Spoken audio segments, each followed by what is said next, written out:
How did Pablo Escobar's brutal defense of his jungle cocaine laboratory against elite U.S. Army commandos force the most powerful military on Earth to completely rethink its strategy for destroying the world's most dangerous drug empire?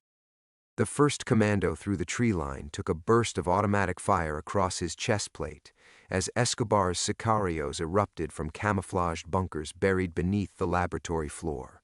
U.S. Army operators dove into the mud as rocket-propelled grenades screamed through the canopy, shredding the jungle around them into a storm of splinters and shrapnel. What happened in the next 72 hours would become Colombian jungle legend, a story whispered about for decades.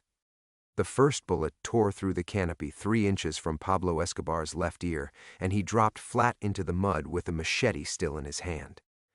The second bullet hit the wooden table behind him, sending cocaine samples and a ceramic coffee mug spinning off the edge like shrapnel. What happened in the next 72 hours would become Colombian jungle legend, a story whispered about in cartel safe houses, Pentagon briefing rooms, and DEA field offices for decades.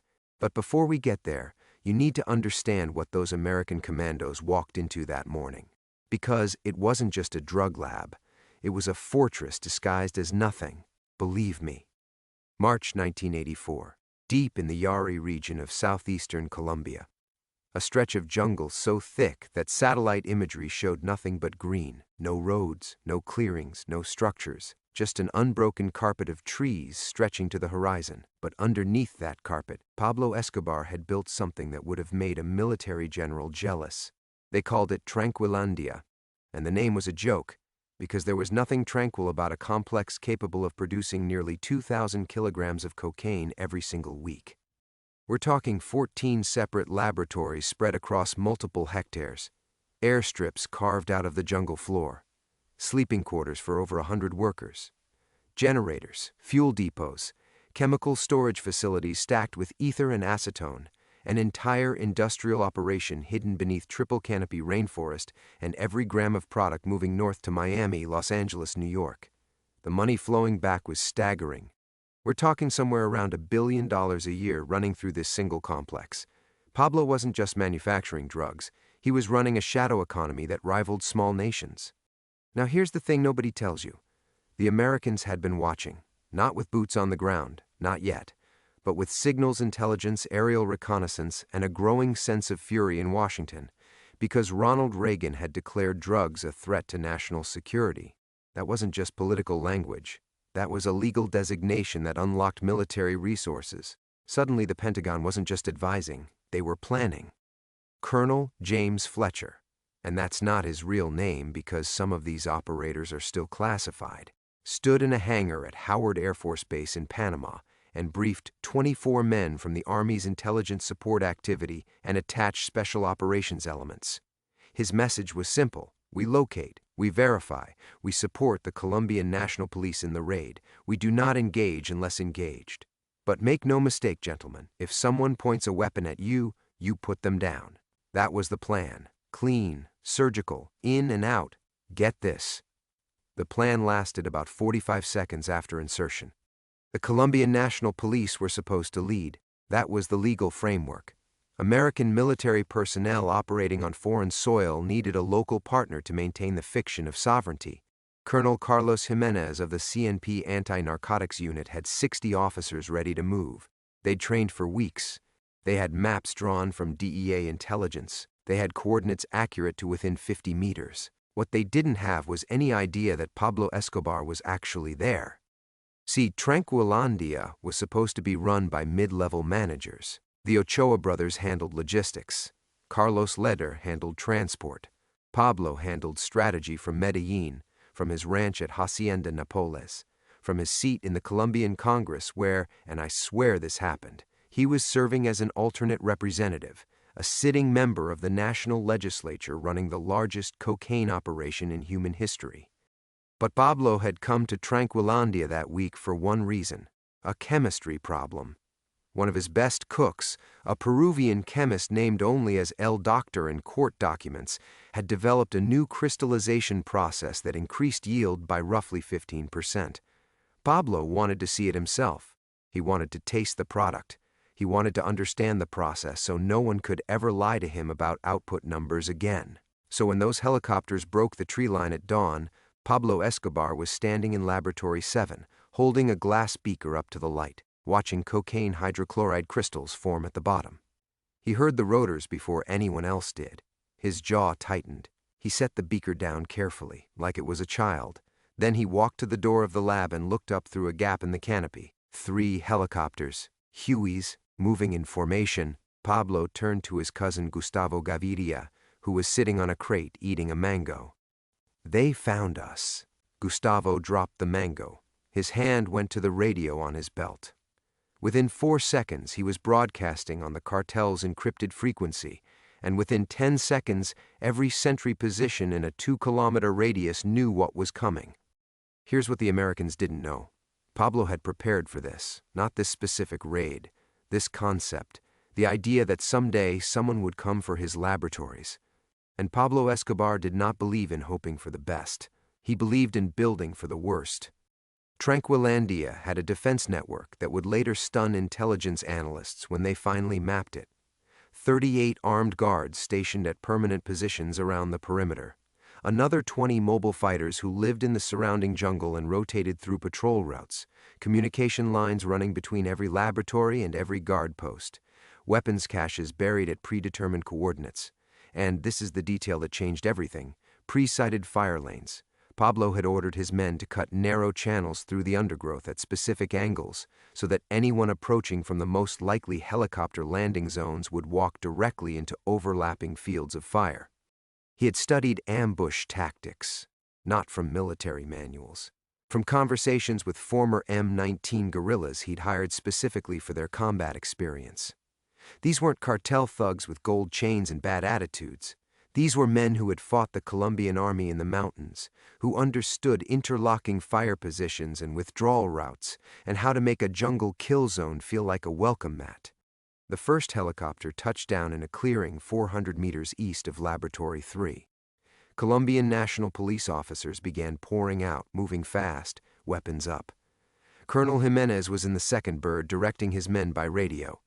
The American operators were split between the second and third helicopters, hanging back, letting the CNP take point. 30 seconds of silence, just boots on wet ground and the fading whine of rotor blades. Then the jungle spoke. The first burst came from an RPD machine gun positioned on a slight rise 60 meters north of the landing zone. The rounds walked across the clearing in a diagonal line, stitching dirt and leaves and catching 2 CNP officers before they could reach cover. One went down immediately. The other stumbled sideways and fell behind a fallen log. No lie. Within 5 seconds, fire was coming from 3 separate directions. Pablo's men had waited until the helicopters were on the ground. They'd let the first wave of officers move into the open. They'd held discipline, held fire, held breath. And then they'd sprung the trap exactly the way their boss had designed it. Colonel Fletcher hit the ground rolling and came up behind a tree. He keyed his radio. "Contact, contact, contact. Multiple positions. We are taking effective fire from the north, northwest, and west." 2 of his operators moved left, trying to flank the nearest gun position. They made it 40 meters before they hit a secondary line of defenders concealed in spider holes dug into the jungle floor. One operator took a round through his plate carrier that didn't penetrate but knocked the wind out of him so hard he couldn't breathe for 20 seconds. Back at Laboratory 7, Pablo was moving, not running, walking with purpose. Gustavo was beside him, and behind them came 4 bodyguards carrying AK-47s and enough ammunition to hold a position for hours. Pablo's personal weapon was a Sig Sauer pistol in a shoulder holster, but he didn't touch it. He didn't need to. His weapon was the system he'd built. He walked to a radio command post, literally a folding table under a tarp with 2 radios and a car battery, and began issuing orders. Tell Position 4 to hold fire until the second group moves past the creek. Position 6, shift your angle 20 degrees south. I want them pinned against the water. Trust me on this. Pablo Escobar was not a military genius. He was something more dangerous. He was a logistics genius who had hired military minds and given them unlimited resources.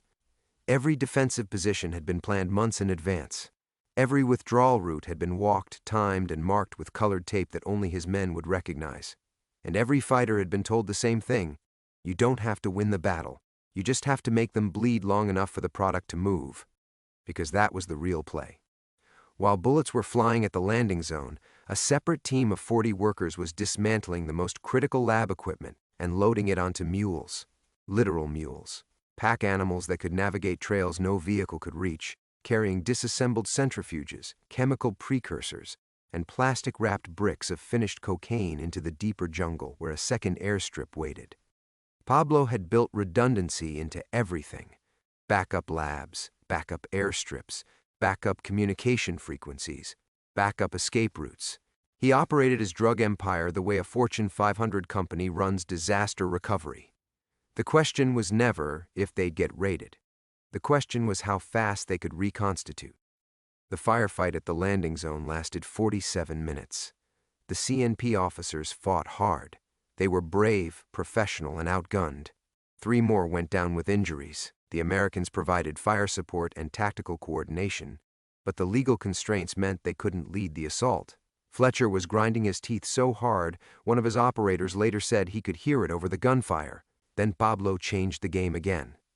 At the 30-minute mark, with the assault force pinned and requesting helicopter gunship support, Pablo ordered his men at Position 2 to execute a prepared withdrawal. They pulled back along a pre-cut trail, firing as they went, drawing a squad of CNP officers deeper into the jungle. The officers followed. They thought they were winning. They thought the defenders were breaking. They walked into the second kill zone. This one was worse. 2 RPDs in crossfire position with overlapping fields of fire and a 60-degree angle that made finding cover nearly impossible. 4 CNP officers went down in the first 8 seconds. 2 were killed instantly. The others were dragged to safety by their teammates, but the pursuing force was shattered. They pulled back to the landing zone carrying their wounded. Honest to God, this was the moment everything shifted. Colonel Fletcher got on the satellite radio to Panama. His voice was flat, controlled, but what he said carried the weight of a tectonic shift. "Sir, we are facing organized military-grade resistance. This is not a narcotics interdiction scenario. This is a combat engagement against a prepared defensive position with pre-planned kill zones and coordinated fire. Request immediate air support and reinforcement." The request went up the chain. Panama to Southcom, Southcom to the Pentagon to the White House Situation Room. And somewhere in that chain, a decision was made that would shape American counter-narcotics strategy for the next 40 years. The request for direct military reinforcement was denied. The legal framework didn't allow it. The political risk was too high. American soldiers dying in a Colombian jungle to destroy cocaine labs? That was a headline that could bring down an administration. Pablo didn't know about that phone call, but he knew what it meant. He knew because the helicopters didn't come back with guns. They came back for casualties. And when the 3rd helicopter lifted off with wounded CNP officers visible through the open doors, Pablo Escobar stood at the edge of Laboratory 7 and watched it rise above the canopy. Gustavo came up beside him. "They're pulling back from the east." Pablo nodded. He didn't celebrate. He didn't pump his fist. He reached into his pocket and pulled out a pack of cigarettes. He lit one, took a long drag, and said 6 words that Gustavo would repeat in conversations for years. "They will always send too few." That line. Right there. That was the moment Pablo Escobar understood something that the American military establishment would spend decades trying to solve. You can't fight a drug war with military tactics when the enemy has no territory to defend, no population to protect, and no flag to capture. Pablo's laboratories were disposable. His fighters were replaceable. His supply chains were redundant. The Americans could win every single engagement and still lose the war, because Pablo would simply rebuild somewhere else, deeper in the jungle, with better defenses and more money. Now here's where it gets really ugly. The raid wasn't over. Not officially. Colonel Jimenez regrouped his remaining officers and pushed forward along a different axis of approach, this time with 2 of Fletcher's operators on point. They reached Laboratory 3 within the hour. It was empty. The equipment was still there. Massive steel vats, miles of plastic tubing, industrial-grade fans for the drying rooms, but the workers were gone. The cocaine was gone. The mules had done their job. They found Laboratory 4 in similar condition, abandoned, stripped of product. The chemicals were still there because ether drums are heavy and mules can only carry so much. But every brick of cocaine, every ledger, every radio, every weapon had been removed with surgical efficiency. By the end of the first day, the raiding force had secured 6 of the 14 laboratories. They found roughly 13 metric tons of cocaine in various stages of processing. That sounds like a victory, and the press releases certainly framed it that way. 13 tons seized, largest drug bust in history at that time. Headlines around the world. Reagan pointed to it as proof his war on drugs was working. Here's what those press releases didn't mention. The other 8 laboratories had been evacuated. An estimated 5 to 7 tons of finished cocaine had been moved out successfully. The most important equipment had been dismantled and carried into the jungle. And Pablo Escobar, the man who was standing right there when the helicopters arrived, had walked out through one of his pre-planned escape routes without a single scratch. Not a scratch. And the cost? 2 Colombian police officers killed, 11 wounded, 1 American operator with cracked ribs from the plate carrier impact, 3 others with minor injuries. On Pablo's side, the casualties were minimal, maybe 5 or 6 fighters killed, a few dozen workers arrested, nothing that couldn't be replaced in a week. Now listen carefully, because this is the part that matters. Pablo Escobar walked out of that jungle a different man than the one who'd walked in. Before Tranquilandia, he was a drug trafficker. Powerful, yes. Rich, absolutely.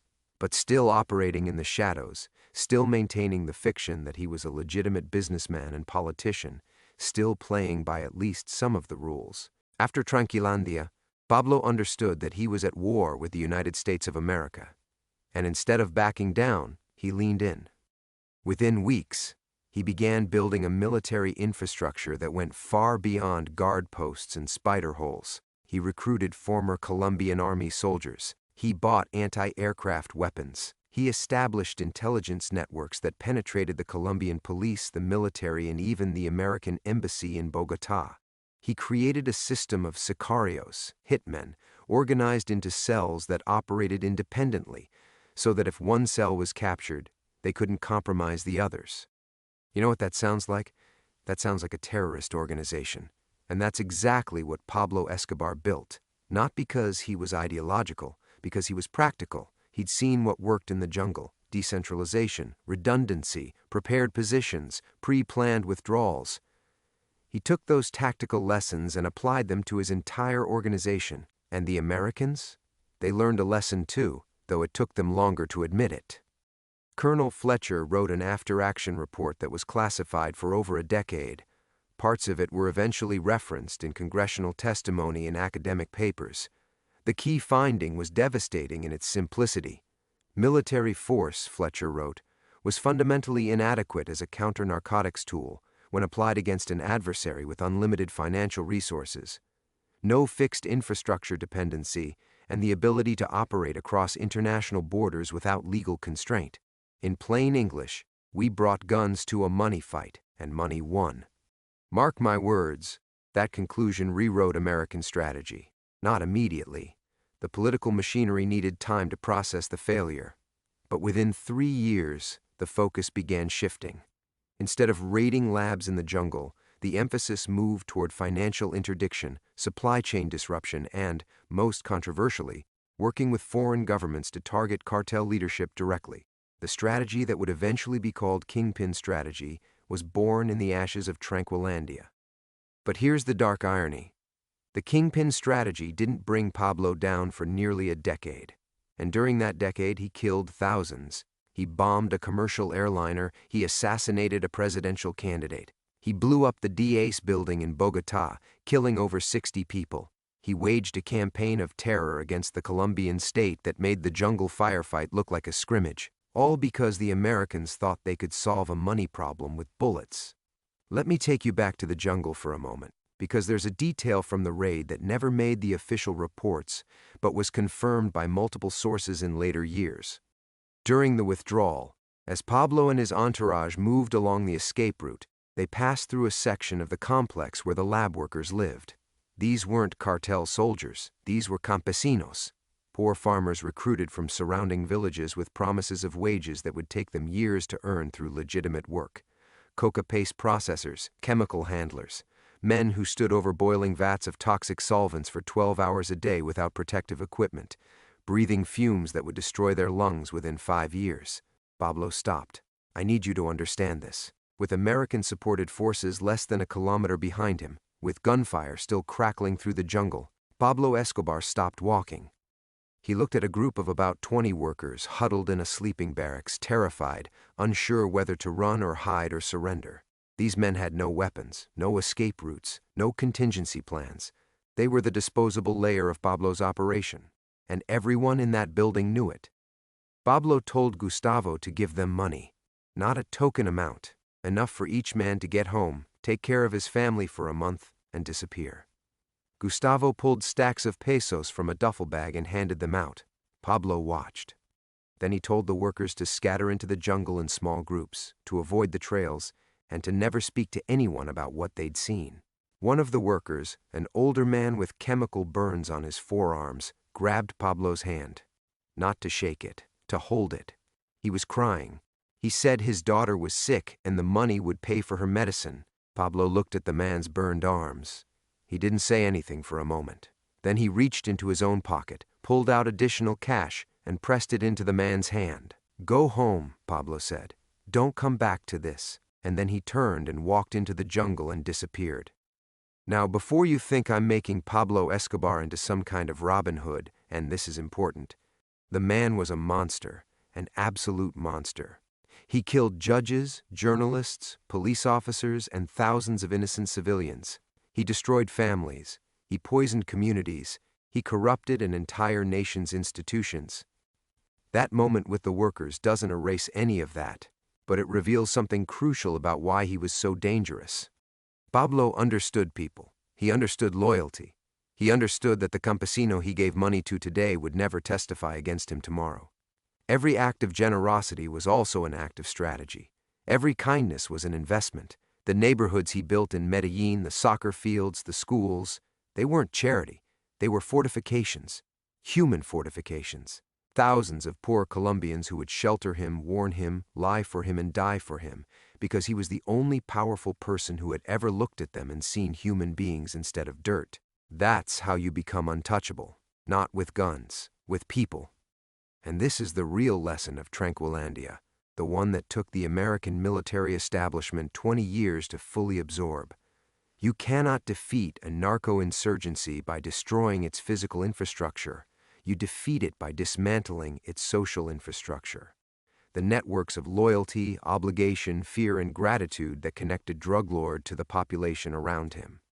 And you do that not with special forces raids, but with economic development, institutional reform, and the kind of long-term commitment that democratic governments are structurally terrible at maintaining. The aftermath of Tranquilandia played out over years, not days. Pablo rebuilt his laboratories within 3 months. New locations, deeper in the jungle, with better concealment and heavier defenses. His cocaine production didn't just recover, it increased. By 1987, the Medellin cartel was responsible for an estimated 80% of the cocaine entering the United States. Pablo's personal fortune was growing by millions every day, and the American military? They pulled back. The political blowback from Tranquilandia, the casualties, the legal complications, the embarrassing reality that a drug lord had outmaneuvered elite commandos made direct military action politically radioactive. For the next several years, the counter-narcotics mission was handled primarily by the DEA and CIA, with military involvement limited to intelligence support and training. This is real. Colonel Fletcher left active duty in 1986. He never spoke publicly about Tranquilandia, but colleagues said the experience haunted him, not because of the firefight, because of what it revealed about the limits of military power. He'd trained his entire career to close with and destroy the enemy, and he'd encountered an enemy who simply dissolved into the jungle and reconstituted somewhere else. He'd seen the future of asymmetric warfare, and it looked like a man in a polo shirt standing in a drug lab, calmly issuing orders on a radio while helicopters circled overhead. The tactical innovations Pablo deployed at Tranquilandia became a template, not just for cartels but for insurgent organizations worldwide. pre-sighted fire lanes in dense terrain, layered defense with planned withdrawal routes, redundant communication systems, the use of decoy positions to draw pursuing forces into kill zones. These weren't new concepts in military history, but their application by a criminal organization against a nation-state's military forces was unprecedented in scale and sophistication.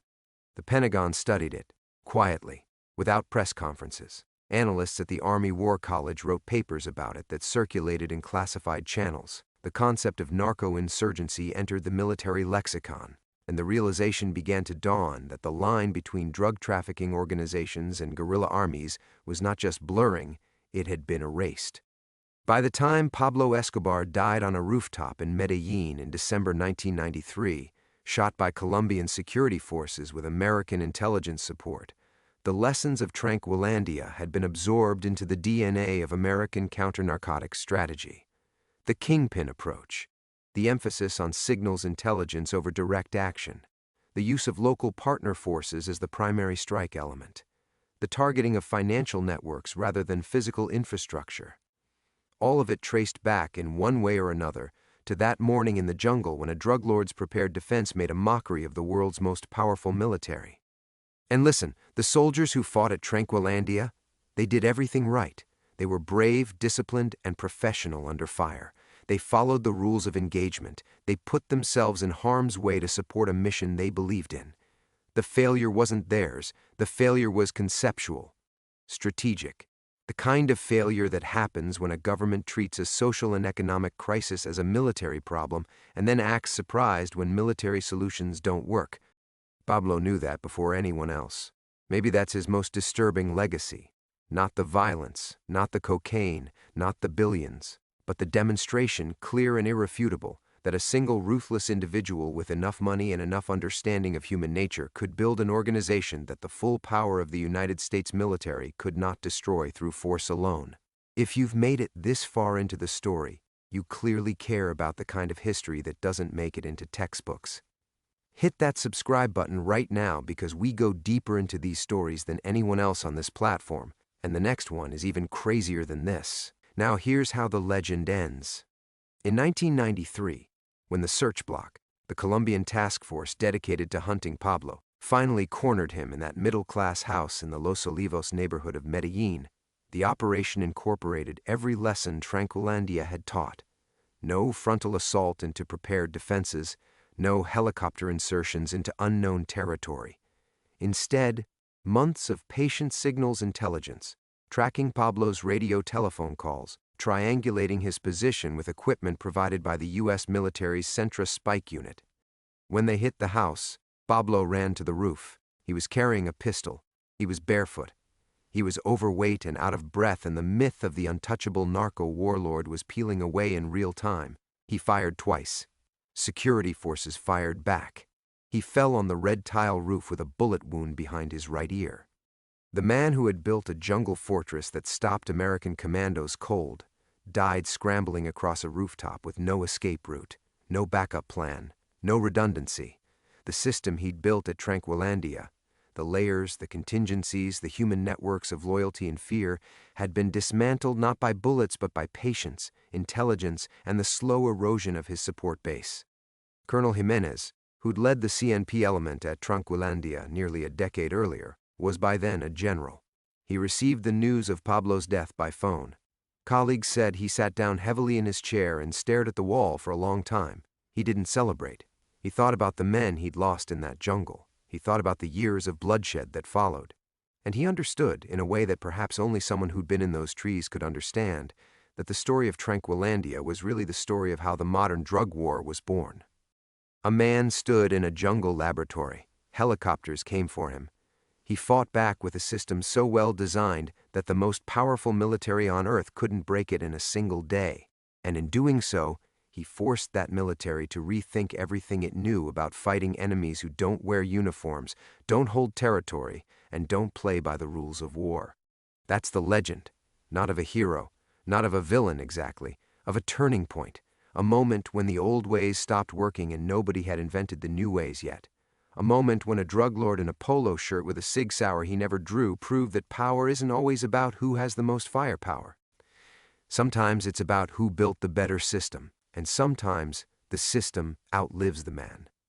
Pablo Escobar has been dead for over 30 years. The drug trade he pioneered is bigger than ever. The strategy he forced America to develop is still in use today. And somewhere in the Pentagon, in a classified archive, there's an after-action report from a jungle raid that reads less like a military document and more like a warning.